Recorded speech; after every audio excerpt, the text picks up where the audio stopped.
Fala pessoal, tudo bem com vocês? Nessa semana a gente vai estudar sobre a unidade 1, tá? É uma unidade bem rapidinha, vai ser uma aula bem breve. Ela aborda de uma forma bem genérica um pouco sobre o projeto elétrico industrial. Em especial, né, a gente vai estudar sobre levantamento de informações, quais são as informações, né? As premissas para o projeto elétrico industrial, as partes que constituem o projeto, um pouco da simbologia. Na verdade, a gente vai só dar uma olhada bem rapidinho de como que funciona a utilização de simbologia nesses casos. As normas técnicas que são normalmente empregadas para o projeto industrial. Eu vou comentar que, na realidade, pode ter um leque muito maior de normas, tá? E o ambiente industrial e quais são as influências externas que vão fazer diferença na hora da concepção do projeto elétrico industrial. Então a gente começa estudando sobre o levantamento de informações. Bom, o projeto arquitetônico completo, tá, contendo plantas baixas, plano de situação e vistas e cortes do prédio, ficou errado aqui, é vistas, tá pessoal? Ele é primordial para um projeto elétrico, tá? E aí, tanto para o projeto predial, residencial, quanto para o projeto industrial, tá? Ah, o projeto industrial, com a disposição fixa das máquinas, né, indicação do fluxo de produção, indicando as áreas disponíveis para passagem de dutos, locação de equipamentos, também é de suma importância.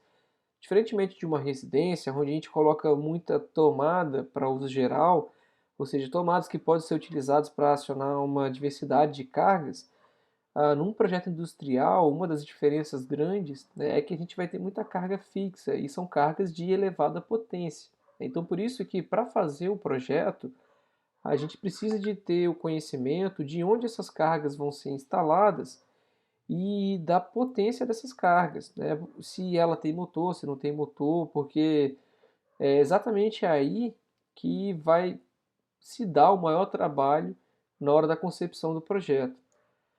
O projeto estrutural, no qual deverão estar indicadas as colunas, vigas, fundações e toda a parte estrutural que influenciará no projeto.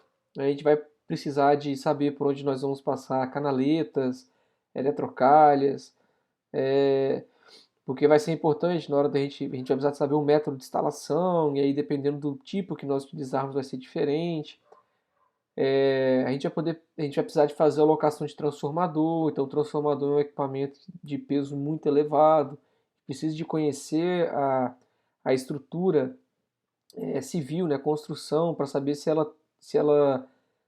eu posso fixar, por exemplo, naquele andar uma carga pesada igual um transformador. Então é um projeto, ele é bem complexo, né, em termos de concepção, porque tem vários detalhes que vão fazer diferença, como por exemplo a própria estrutura civil da obra.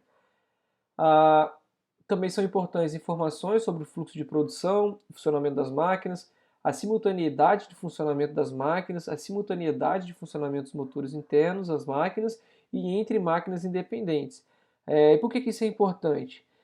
Vocês estudaram em motores, né, que o motor, o MIT, o motor de indução trifásico, que é o motor mais utilizado no ambiente industrial, ele tem uma característica de ter uma corrente de partida muito maior do que a sua corrente nominal de funcionamento, tá?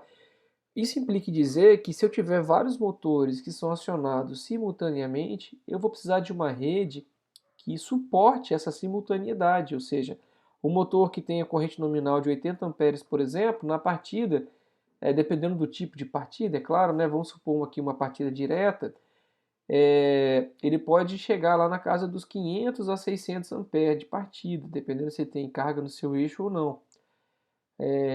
E aí, se você pensa em 6, 10 motores desses partindo ao mesmo tempo, você vai ter uma corrente absurda que vai passar no seu cabo, mesmo sendo num intervalo pequeno, mas que durante a partida de um motor, com esse pico de corrente, pode dar uma elevada queda de tensão, que faz com que todos os dispositivos de comando do motor, que normalmente são os contatores ou o inversor de frequência, por exemplo, que eles parem de funcionar. E aí o motor não vai dar partida, sua rede vai se auto-desligar por subtensão, por exemplo, e você vai desencadear uma série de consequências graves para o funcionamento do seu projeto industrial. Então, conhecer a forma com que as máquinas serão utilizadas, com que o processo utiliza essas máquinas, ela vai ser muito importante na hora da elaboração do projeto. Se não tiver a possibilidade, por exemplo, de partida, você ter uma partida sequencial de motores, você realmente ter que fazer uma partida simultânea desses motores, você vai precisar de fazer uma rede muito robusta para poder atender a situação. Ou nos piores dos casos, você vai ter que fazer uma distribuição em média tensão ou em alta tensão na sua indústria e fazer lá, colocar um transformador próximo a essas máquinas para você não ter que circular com cabos de bitola muito elevados durante toda a sua instalação por conta desses equipamentos, o que acaba deixando muito mais caro e suscetível a erro também de funcionamento da sua rede.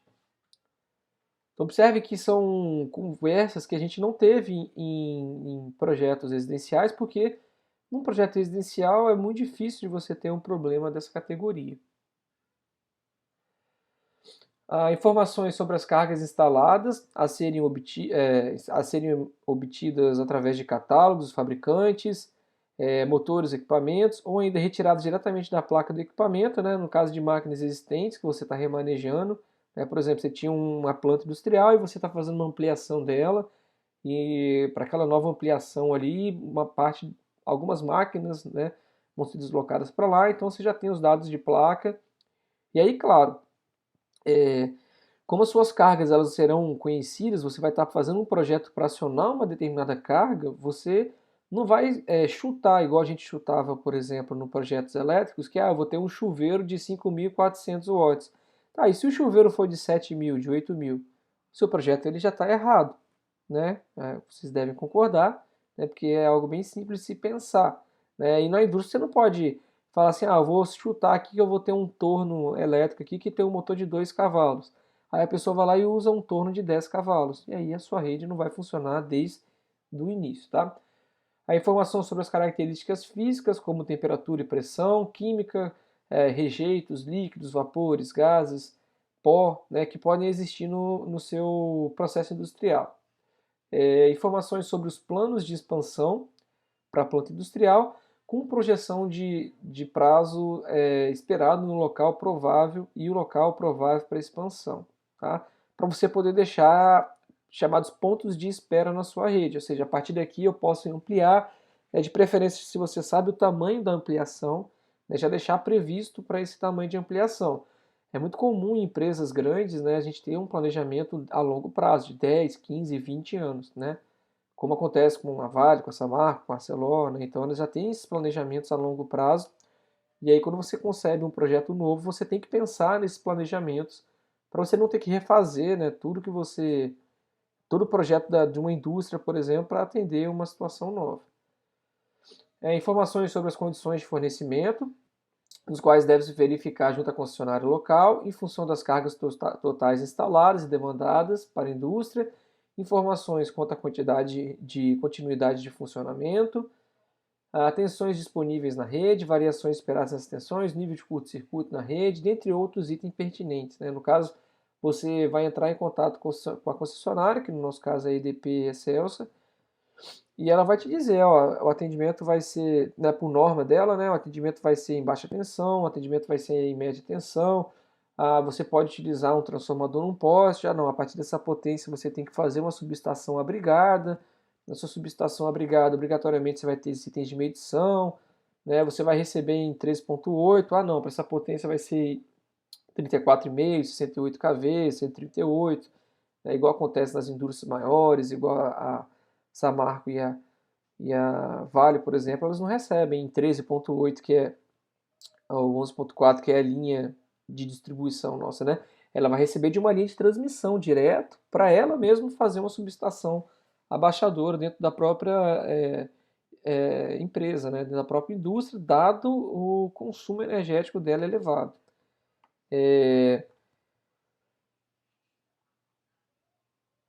Bom, então é isso, né? A gente passa para o próximo ponto agora, que é premissas para o projeto elétrico industrial.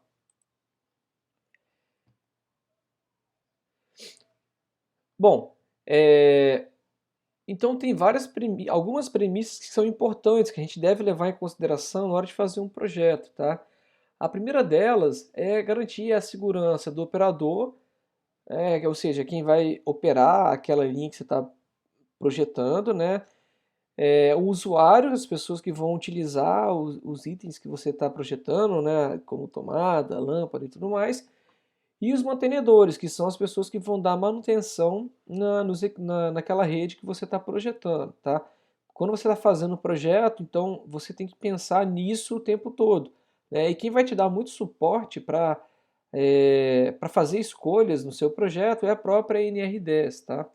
Lá dentro da NR10 tem um capítulo que é especial, direcionado para o tratamento de projeto elétrico, ou seja, quando você faz um projeto, né, sempre deve consultar esse capítulo para saber se você não está esquecendo de algum detalhe importante em termos de proteção, né, para o seu projeto.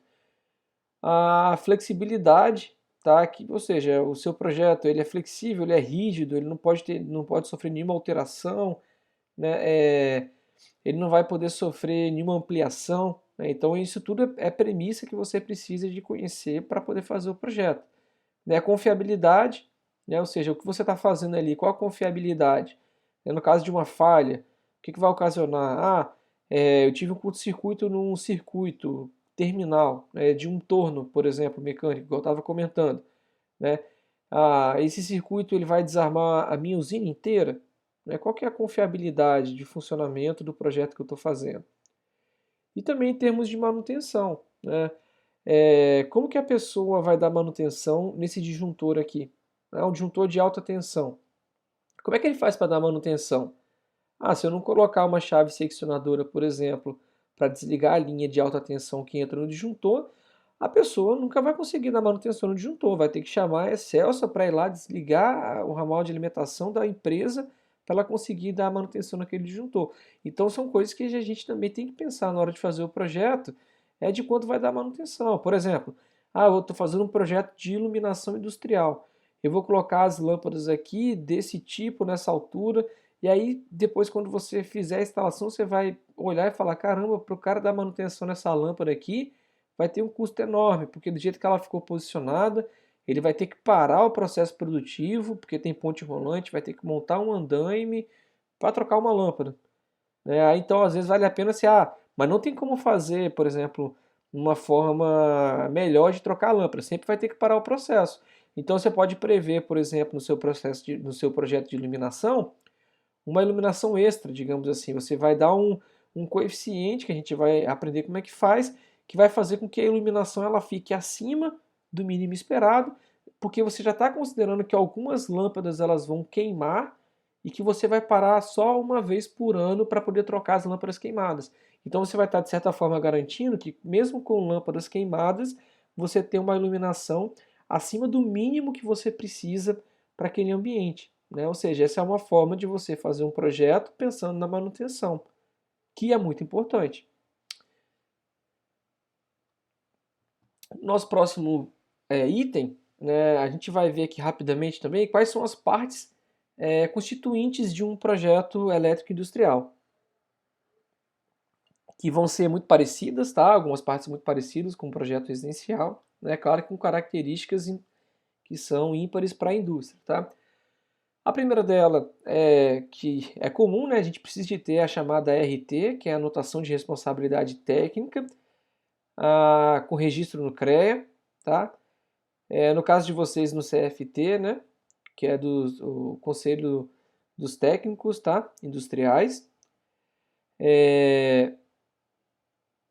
A gente tem que ter um chamado memorial descritivo, que é onde a gente faz a descrição dos critérios, os parâmetros e as soluções que você adotou para o seu projeto, explicando cada uma das escolhas para quem for analisar o seu projeto entender o porquê, por exemplo, que você escolheu de colocar o transformador numa posição X e não numa posição Y, por exemplo. E aí você vai justificar dizendo que você calculou o centro de carga, ele estava mais próximo daquilo dali, né? Ou que você, analisando o cálculo do centro de carga e o ponto de entrega de energia da EDP, aquele dali é o melhor local, ou é um local que tem menor umidade, ou que é um local menos poluído. Então você vai ter diversos itens para analisar, né, e tomar aquela decisão, e todos eles devem ser registrados para que justifiquem, né, propriamente dito, a sua escolha. Há o memorial de cálculos, né, ou seja, todos os cálculos que você fez, como cálculo de curto-circuito, de dimensionamento de disjuntor, dos relés de proteção, tá? Então tudo isso você tem que deixar registrado. Não que o usuário final precisa de saber, né, mas de repente uma pessoa que vai dar manutenção, ou a própria concessionária de energia, né, no caso de indústrias principalmente, no caso residencial acontece pouquíssimo, ela pode solicitar o seu memorial de cálculos para poder verificar se o que você está solicitando realmente está correto, né? Às vezes ela pode desconfiar que está uma potência muito alta ou muito baixa, né? Então é importante a gente ter esse registro. A planta de situação, que é aquela planta que mostra a posição da sua indústria em relação ao local onde ela está sendo instalada, né, indicando o norte, indicando as ruas, rodovias que passam próximo da sua indústria, aonde tem transformador, aonde tem rede de alimentação, por onde vai fazer a entrada, onde vão estar os eletrodutos para poder levar, por exemplo, a sua subestação interna. Então essa é a planta de situação que também constitui o projeto elétrico. A planta dos pavimentos, então está aqui um exemplo de uma planta de pavimento de uma indústria, tá? Que está lá mostrando a disposição das máquinas, aonde vão ficar os quadros de motores, tá? O centro de comando de motores, que é o CCM, o quadro geral de força, por exemplo, salas administrativas, né? Os diagramas, né? Então aqui botei um exemplo com os diagramas que vocês já devem estar, acho que deve estar fazendo ou fizeram, agora não me lembro, de comandos, né? Diagrama de potência e de comando, por exemplo, uma partida estrela triângulo, aqui nesse exemplo, né? Toda a parte da rede elétrica, né, que couber, esses diagramas eles também vão acompanhar, tá? Principalmente quando tem subestações, que aí você tem a parte de comando da subestação, de medição, então tudo isso vai ser descrito em circuitos de potência e de comando também. Aos detalhes construtivos do seu projeto, né? Bom, é basicamente isso, né? Podem ter outros itens adicionais, como manual de usuário, tá? Então, aqui é o básico que um projeto industrial ele deve ter. E aí, o próximo tópico aqui é a simbologia, né? Então, a simbologia, como nós já vimos lá em projetos residenciais, a única norma brasileira de simbologia, ela está descontinuada, que é a NBR 5444, ou seja, não existe mais a obrigatoriedade de utilizar essa norma, tá? Entretanto, o que se verifica é que todo mundo utiliza a simbologia, né? Ela é uma norma antiga, de 89, né? E aí acontece que tem muita coisa, muito equipamento moderno que não tem simbologia nessa norma. Então, o que se faz é, utiliza-se os itens que tem na norma, quando for possível, né? Porque é o que está todo mundo acostumado, então facilita a pessoa que vai olhar o seu projeto, analisá-lo, porque ela não vai precisar de ficar recorrendo à legenda toda hora para saber o que aquele símbolo que você colocou ali ele está representando, e aqueles símbolos que você não encontrar na norma, você cria a sua própria simbologia, claro, né, adicionando na legenda o que significa aquele símbolo que você criou. A legenda a gente coloca tanto os símbolos que você está criando, quanto a simbologia da norma, tá? Porque como a norma não é mais obrigatória, então você coloca lá na sua legenda o desenho que você utilizou, mesmo sendo da norma, e o que ele representa no seu projeto, tá? E aí o que é importante é que um projeto industrial, normalmente ele é composto por várias plantas, né? Várias folhas de projeto, vários pavimentos, projetos individualizados de escritório, por exemplo, de um pátio industrial, da subestação. Então você vai ter lá um conjunto de projetos que vão compor o seu projeto. E aí o que é muito importante é você adotar sempre o mesmo padrão de simbologia. Então criar um símbolo para a lâmpada LED, por exemplo, que não tem na 5444, vai utilizar em todo o projeto o mesmo símbolo. Senão você vai causar uma confusão muito grande na cabeça de quem está lendo o seu projeto, se em cada folha do projeto tiver um símbolo diferente para poder representar a lâmpada LED. Então dei um exemplo aqui bem simples, né, mas é basicamente isso. Bom, sobre as normas técnicas, tá? essas são as normas básicas que a gente precisa de consultar para fazer um projeto industrial, que é 5410, né, que é a instalação de baixa tensão. Então, muita coisa dentro de um projeto industrial vai ser em média tensão, né, mas também vamos ter baixa tensão, todos os escritórios vão ser em baixa tensão, as potências menores vão ser todas atendidas em baixa tensão, então todas elas devem é, obedecer a norma NBR 5410, que é aquela que a gente já consultava em projetos residenciais prediais. Elas devem atender também a NBR 14039, tá?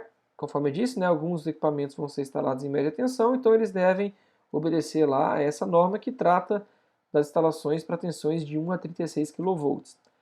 A 5413, que é a iluminação de interiores, que ela já foi substituída, eu vou comentar sobre ela quando a gente estiver falando de iluminação, tá? A 5419, que é a proteção de estruturas contra descargas atmosféricas, que é o SPDA, eu comentei lá quando a gente estava falando da ementa do curso. E a 14639, que é sobre posto de serviço, trata basicamente de instalações elétricas. Né? Além dessas daí, podem ter diversas outras, quando você estiver, por exemplo, trabalhando em locais que tem risco de explosão, né? Então, de incêndio, então você vai adicionando normas essas daí conforme a necessidade do seu projeto. Adicionar normas significa que são normas que você deve consultar para poder verificar se o que você está fazendo, atendendo minimamente essas normas. Quando você faz um projeto sem fazer esse tipo de verificação, a empresa, antes de iniciar a operação, né, ela precisa de alguns alvarás de funcionamento, de prefeitura, por exemplo, corpo de bombeiros. Então, se você não fez o trabalho do seu dever de casa na hora de fazer o projeto, pode ser que o corpo de bombeiros ele vá visitar a sua empresa e que ele vai verificar que você não está atendendo a uma norma lá, por exemplo, de explosão. E aí eu trabalho confinado, qualquer coisa do tipo. E aí ele vai falar, olha, a empresa não pode entrar em funcionamento porque não atende esse item dessa norma. E aí a pessoa que contratou seu projeto vai ter que solicitar uma autorização de projeto, autorizar, atualizar esse projeto no CREA, por exemplo, fazer a obra de correção, depois solicitar um novo alvará. Então isso vai causar um atraso enorme para o funcionamento por conta de um erro de projeto. Então por isso que é sempre importante você pesquisar o setor que você está fazendo o projeto, todas as normas que envolvem a regulamentação daquele setor e incluir a consulta dessas normas quando você estiver fazendo a elaboração do projeto. E por fim, a gente vai analisar aqui o ambiente industrial e as influências externas que vão influenciar na hora de fazer o projeto. A primeira delas são as influências externas devido ao meio ambiente. E aí a gente tem algumas categorizações diferentes para dada temperatura ambiente, ou seja, a temperatura, perdão, no local onde o componente deve ser instalado. Por exemplo, se você tem a temperatura entre menos 60 graus negativos e 5 graus positivos, são as câmaras frigoríficas, por exemplo, esse local ele é classificado como AA1, que é o local frigorífico. Por que é importante isso? Porque na hora de pensar no seu projeto, você vai ter que pensar em condutores, em lâmpadas, em tudo que que funciona nessa margem de temperatura, que é uma margem muito diferente da habitual para aqui onde nós moramos, por exemplo. Tá? Ela pode ser muito frio, pode ser temperado, como por exemplo de 5 graus negativos até 40 graus positivos, pode ser quente de 5 graus positivos a 40, pode ser muito quente de 5 a 60. Vou pegar um exemplo aqui. Você está fazendo um projeto na ArcelorMittal, por exemplo, que derrete, que faz o ferro gusa lá, né? Então você tem próximo aos alto-fornos lá, onde você está fazendo a passagem, né, de fase lá do aço, da mistura lá do sólido para o líquido, você tem temperaturas altíssimas e provavelmente os equipamentos que vão ficar, né, não lá dentro é muito mais quente do que isso, né? Mas próximos a esses alto-fornos, eles vão ter que trabalhar numa temperatura muito quente. E aí você tem que pensar no isolante do seu condutor, nos eletrodutos que você vai utilizar. Então tudo isso vai fazer, só pelo fato de ele estar num lugar mais quente, vai fazer diferença na hora de você analisar o seu projeto. Ah, quando você tem a possibilidade de analisar, além da temperatura, também a influência da umidade, aí ao invés de classificar como AA, a gente classifica como AB, e aí pode ser AB1, AB2, AB3, AB6, dependendo da faixa de temperatura aonde vai trabalhar, como por exemplo o -60 até +5, mas também da umidade relativa a qual o seu equipamento ele vai estar exposto. Então aqui vai ter, na verdade, a AB8, né? Que é de de 50 graus negativo, né? -50 até 40 graus positivo, com a umidade relativa de 15 a 100%. Tá? Não admite funcionamento em locais extremamente secos. Né? Abaixo de 15% é extremamente seco. Tá?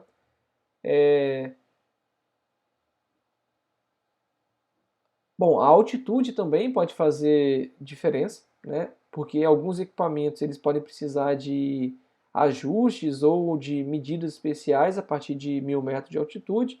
Então é classificado, tem duas classificações simples, né? Para funcionamento abaixo de 2.000 metros ou igual é classificado como AC1 e acima de 2.000 como AC2. Então a gente pode ter uma categoria, pode categorizar também, perdão, meu mouse aqui está passando sem querer. Quanto à presença de água, né? Então ele pode ser AD1 quando a gente tem uma presença desprezível, né? Ou seja, a probabilidade da presença de água ela é remota, pode estar em local onde tem gotejamento, onde pode estar incidente no equipamento a precipitação, a aspersão, jatos de água, a possibilidade de ondas, por exemplo, até mesmo trabalho com imersão, quando você tem a possibilidade de imersão parcial total de modo intermitente, ou seja, você faz uma imersão, mas depois desimerge esse equipamento, ou até como da submersão total de modo permanente, ou seja, o equipamento vai trabalhar submergido. Professor, existe isso? Claro. Existem bombas d'água, por exemplo, que trabalham dentro do próprio poço. Tem essa bomba que a gente está acostumado a ver, que fica do lado de fora da caixa d'água, que é uma bomba centrífuga, e existe a chamada bomba sapo, né, que é uma bomba de imersão, que ela fica dentro da caixa d'água, e aí você vai ter condutores elétricos que vão passar ali e que vão entrar nessa bomba que está imersa na caixa d'água. Então, né, você tem situações bem distintas e que você deve pensar em cada uma delas de forma especial.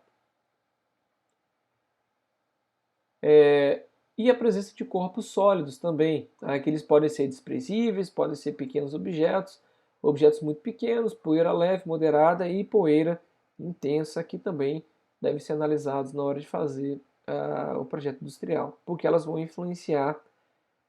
Um equipamento, por exemplo, com uma quantidade de poeira muito grande, é um equipamento que dispersa menos calor, né? Porque a poeira no seu entorno ali vai dificultar a troca de calor, né? Vai criar uma camada ali mais espessa que você vai ter que aquecer ela e fazer a troca dessa camada com o ar, né? E não, por exemplo, diretamente do seu condutor com ar ou do transformador, por exemplo, que tem várias paletas, ou o motor que tem várias paletas para poder fazer funcionar como radiador, né, para resfriar os equipamentos. A partir do momento que você enche essas paletas, essas aletas chamadas, né, de sujeira, você diminui a eficiência da troca de calor, né? Então, ou seja, isso também vai influenciar no funcionamento dos seus equipamentos.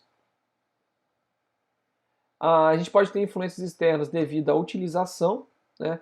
E aí essa utilização ela pode estar relacionada com a competência das pessoas, né? Ou seja, você deve analisar a capacidade das pessoas que utilizarão a instalação como um todo, né? Ou seja, quem vai usar aquilo dali que você está fazendo? Vão ser pessoas inadvertidas, ou seja, consideradas pessoas comuns, qualquer um pode entrar, vão ser crianças, tá? Como por exemplo, isso aqui vai ficar numa creche, vai ficar numa escola, tá? Vão ser pessoas incapacitadas, ou seja, pessoas idosas, pessoas doentes, tá? Como por exemplo numa casa de repouso ou numa unidade de saúde, vão ser pessoas advertidas, né? Ou seja, as pessoas que elas têm informação ou elas são supervisionadas por alguém que conhece aquilo dali, né, que tem qualificação, né, que vai fazer com que elas não entrem em perigo, ou aquilo vai ser operado por pessoas que são qualificadas, tá? Ou seja, pessoas técnicos como vocês, por exemplo, que se formaram em eletrotécnica, ou pessoas que têm experiência de trabalho em uma daquelas áreas que você está projetando de eletricidade. tá? Então isso também deve ser analisado. E como influência externa, a gente pode considerar também a resistência elétrica do corpo humano, tá? Ou seja, qual a situação que a pessoa vai estar quando ela está submetida ao risco do choque elétrico, tá? É, ela vai ter uma resistência alta. Quando é a resistência alta? Quando é a condição seca, ou seja, não tem contato com umidade, a umidade não é muito alta, ela não está molhada, não tem chance dela estar molhada, nem do piso estar molhado. A condição normal, a condição úmida, dependendo da umidade do ar, o chão pode estar molhado, ou condição molhada, a pessoa vai estar molhada e ela vai estar operando aquilo dali, né? Por exemplo, uma subestação externa, ela pode operar estando molhado, né? Então a resistência é baixa. E muito molhado quando é uma pessoa que vai estar imersa também, né, na água e vai acessar um material, por exemplo, que está imerso.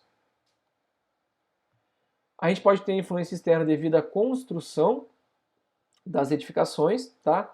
E aí, a gente pode classificar quanto ao material de construção, que vai determinar a possibilidade de incêndio, né, que é basicamente dois tipos, ou seja, são materiais não combustíveis ou materiais combustíveis no CA2, tá?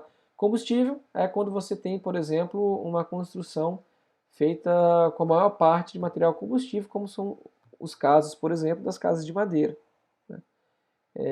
Ou seja, um sobreaquecimento de algum circuito elétrico ali pode fazer com que você tenha combustão de madeira, né? E aí a, isso se torna muito perigoso, né? Porque a madeira pega fogo muito bem, vai fazer com que o incêndio se alastre rapidamente. E a gente pode ter uma estrutura, a classificação quanto à estrutura da edificação, né? Que é a possibilidade de danos na edificação. A gente pode ter riscos desprezíveis, sujeito à propagação de incêndio, tá? Dependendo de como a estrutura foi feita, como madeira, por exemplo, vai propagar fácil. Sujeitas à movimentação, né? Ou as flexíveis ou instáveis, tá? Dependendo do tipo, do tamanho da obra, né? Você pode ter essas possibilidades aqui também. Como, por exemplo, uma obra muito grande, você tem as chamadas juntas de dilatação. Na nossa escola, por exemplo, quando ela é uma obra horizontal muito grande, você tem que criar essas juntas, porque se você construir tudo num bloco único, perdão, muito provavelmente com o dia muito quente, uma noite muito fria, você vai ter o seu concreto todo trincando.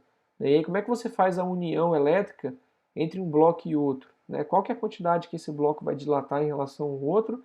Ou seja, quando eu dilatar aquilo dali, vai esticar o meu fio, né? Vai alterar as propriedades de condução elétrica do meu fio, ou eu posso deixar o meu fio menos tensionado, porque quando tiver uma dilatação, né, eu não vou estar esticando esse fio a ponto de estragar ele, né? Então isso também deve ser levado em consideração.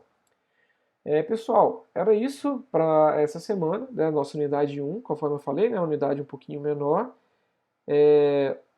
Espero que vocês tenham aproveitado, né? Caso tenha ficado alguma dúvida, não esqueçam do nosso horário de atendimento, que na semana que vem já vai ter, de acordo com o resultado que nós tivemos aqui na sexta-feira, tá? O resultado que eu falo é de qual horário vocês escolheram, tá bom? E é isso, um abraço para vocês e até a nossa próxima aula. Tchau!